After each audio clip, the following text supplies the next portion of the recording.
Ok, relais mecs, donc c'est parti pour la deuxième partie du live. Cette fois-ci, on va attaquer les commentaires YouTube. Donc on va discuter un petit peu de tout ce qui se passe un petit peu dans la team YouTube, quoi, les théories qu'ils nous ont fait par rapport à des vidéos qu'on avait faites il y a quelques temps maintenant. Et on va discuter de tout ça, on va voir ce qui est réel, ce pas réel. Surtout que là maintenant, vu qu'on a avancé un petit peu dans le temps, on a des révélations qu'ils n'avaient pas avant. Donc voilà, je trouve ça trop bien. J'ai hâte de voir ça. Et puis voilà les gars, je pense que vous avez capté, ça va être cool, ça va être sympathique. On va débunker un petit peu les vidéos en sachant ou non les informations qui ont déjà été sorties ou pas. Vous allez comprendre pourquoi je dis ça. Ok, donc voilà, la team YouTube, les gars, si vous regardez cette vidéo, n'hésitez pas à nous soutenir parce que ça aide de fou la chaîne. Là, on est bientôt à l'objectif. Là, on traîne du pied. Hein. Franchement, on avait fait un glow-up de malade là. Mais voilà, vous êtes toujours présents, toujours nombreux. Merci pour les likes, merci pour les commentaires. Là, on est quand même de plus en plus nombreux. Mais bientôt, les gars, bientôt, on atteint le premier step et on va essayer d'avancer dans les théories et tout, tu vois. J'ai quelques petits concepts dans la tête là qui pourraient être grave sympas pour la suite, mais on va voir un petit peu.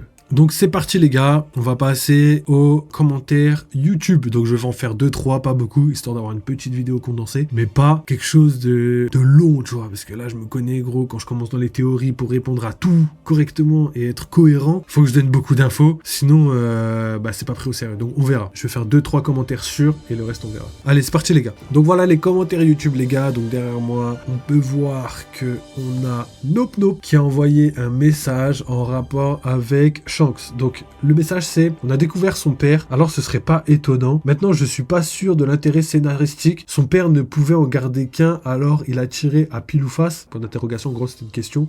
Donc en fait il parle du frère de Shanks. Parce qu'en fait, pour remettre tout dans le contexte, on a donc une théorie qui a émergé récemment, comme quoi Shanks pourrait avoir un frère. Et c'est ce fameux frère qu'on a vu à Marijois parler au Gorosei. Et le pire c'est qu'on a vu justement que la face du visage où il n'y a pas la cicatrice. C'est-à-dire qu'on peut pas identifier la personne comme sûr et certain étant Shanks et tout, parce que voilà, la cicatrice prouve. Et du coup, en fait, depuis cette théorie, on a réfléchi au fait que potentiellement, tout simplement, Shanks pourrait avoir un frère jumeau qui lui ressemble comme deux gouttes d'eau, et ce serait lui, l'homme avec l'épée qu'on a vu à la fin d'un des chapitres d'Egghead, où on voit justement toutes les personnes les plus importantes du monde. On a vu Akainu, on a vu Sabo, Aokiji, on a vu aussi les 4 empereurs, on a vu les filles Garland, et dans une de ces cases, il y avait un homme en ombre qu'on n'a pas vu, tu vois. Il avait la même épée que les filles Garland, et tout le monde a théorisé sur le fait que voilà, c'était le frère de Shanks. Donc là, Nope il nous a dit quoi? Il nous a dit, il voit pas un petit peu l'intérêt scénaristique qu'il pourrait y avoir derrière. Son père ne pouvait en garder qu'un, alors il a tiré à pile ou face. Donc voilà, il s'est demandé pourquoi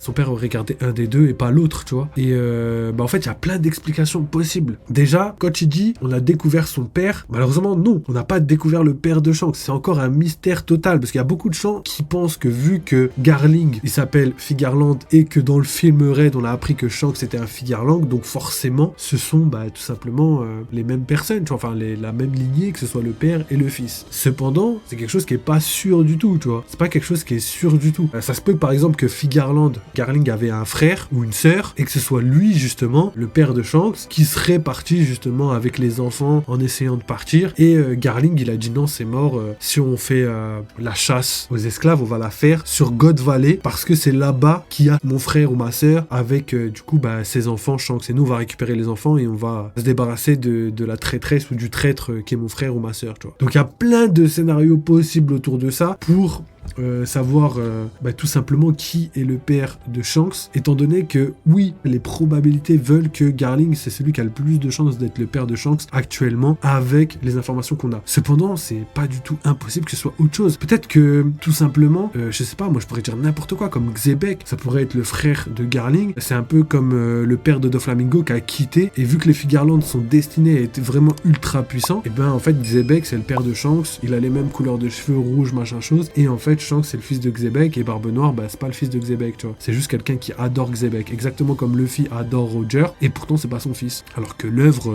il y a tellement de chances que Luffy ce soit le fils de, si on savait pas que c'était Dragon, on aurait pu penser que c'était Roger tout simplement, et je pense que tous les gens avant que ce soit G pensaient potentiellement que Roger était le père de Luffy. Donc tout ça pour vous dire qu'en fait, Oda a pas choisi, enfin c'est pas qu'il a pas choisi, peut-être il a choisi, mais il nous a pas donné l'information sur laquelle le père de Shanks est telle ou telle personne. Exactement pareil pour le fait que, est-ce que Shanks c'est vraiment un Figarland mais de la lignée de Carling? Est-ce que c'est un Figarland mais plutôt, je sais pas, on pourrait imaginer tout et n'importe quoi, comme, je sais pas, créé artificiellement, je veux dire, admettons qu'en fait à l'époque on a commencé des essais cliniques sur les Figarland parce que voilà, c'était des personnes très très puissantes en termes d'ADN et qu'en fait on a trouvé quelqu'un, on va dire un cobaye qui réagit bien à l'ADN des Figarland, tu vois. Et ça c'est pas impossible parce qu'en fait on voit par exemple que les Numbers, ça fait plus de 200 ans je crois qu'il y a eu des expériences sur eux qui les ont transformés en géants. Et en plus c'est des géants comme Oz, c'est même pas des géants comme les géants, c'est-à-dire que des géants de 70 mètres, pas des géants de 20 mètres. Donc quand tu prends ça en compte, tu te dis ah ouais, c'est vrai qu'il y avait quand même des gens talentueux. Donc voilà, c'est pour ça que je vous dis qu'en fait on peut tout imaginer encore aujourd'hui et qu'on n'a aucune certitude. Mais pour répondre à Nope Nope, au niveau de l'intérêt scénaristique, il y a énormément d'intérêt scénaristique. Déjà de base, ça éviterait que ce soit trop simple, tu vois, parce que voilà, on sait que c'est un Figarland, son père, voilà. Et pour Oda, ce serait plus facile de créer quelque chose de cool autour de quelque chose qui nous surprend, tu vois. Alors que là, il n'y a pas trop de surprise si vraiment son père, c'est Garling. Donc voilà, je commence déjà à trop détailler, mais vous avez capté ce que je veux dire. On n'a aucune information, donc forcément, si Oda veut trouver un intérêt scénaristique, t'inquiète pas, il a vraiment énormément de marge. Donc voilà pour Nope Nope le frérot. D'ailleurs, Nope Nope Masterclass, hein, oubliez pas, hein, c'est le GOAT de la chaîne YouTube, le mec le plus présent, on va dire. Et voilà, on n'oublie pas. Grosse bise à toi, mon ref. Donc voilà les gars, merci d'avoir regardé, mais c'est terminé pour cette première partie. Je vous mets la partie de juste en haut à droite, comme ça vous pouvez basculer directement. Sinon, si jamais vous voulez soutenir la chaîne, comme d'habitude, le petit like, le petit follow, le petit commentaire, vous avez accès à Twitter et Discord si jamais vous voulez des infos supplémentaires ou même discuter avec la commu, n'hésitez pas les gars. Et sinon, il y a les petites souscriptions, que ce soit pour YouTube ou pour Twitch. Voilà, si vous voulez participer au développement financier les gars, n'hésitez pas, ça nous aide énormément. Et en plus, vous avez accès à pas mal de trucs assez sympathiques. Donc voilà les gars, merci d'avoir regardé cette vidéo encore une fois. Vive les jeux vidéo, vive One Piece, et à très vite.